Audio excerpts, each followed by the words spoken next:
যেখান দিয়ে বাসগুলো টার্মিনালের ভিতরে প্রবেশ করে সেই জায়গায় এবং গর্ত, জলাবদ্ধতা।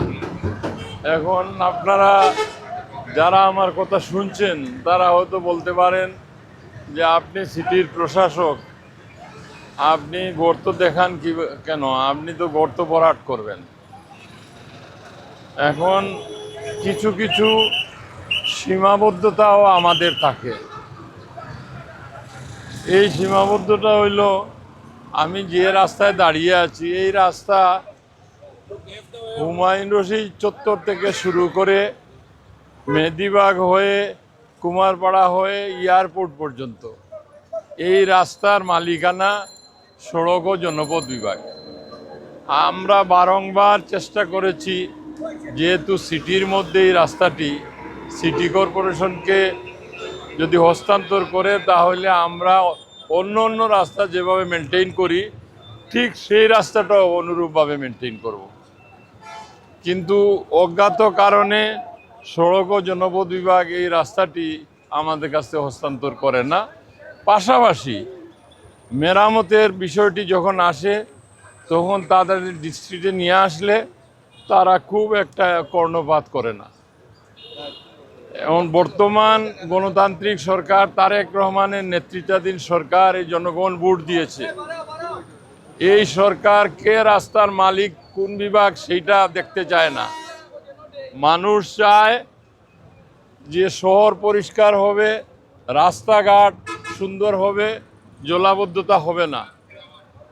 আমি সড়ক ও জনপথ বিভাগকে বলছি যে অবিলম্বে যাতে এই সমস্ত ভাঙ্গা মেরামত করা হয়।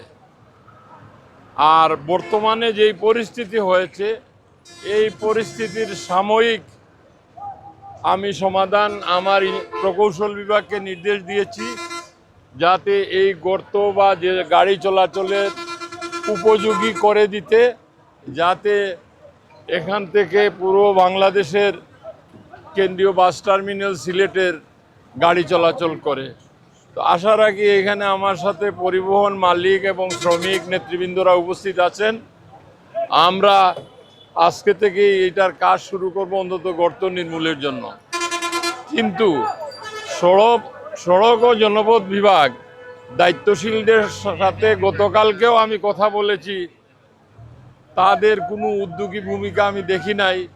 আশা করি আমার কথাগুলো ওনারা শুনে অবিলম্বে এগুলো ব্যবস্থা করতে, আর না হলে এইগুলো নিয়ে জনগণ ফুঁসে উঠবে। আশা রাখি এই বিষয়টা মাথায় নিয়ে এই সড়ক ও জনপথ এই রাস্তাতে যেভাবে ভাঙ্গাচূড়া আছে এইগুলা মেরামতের কাজ হাত দিবে।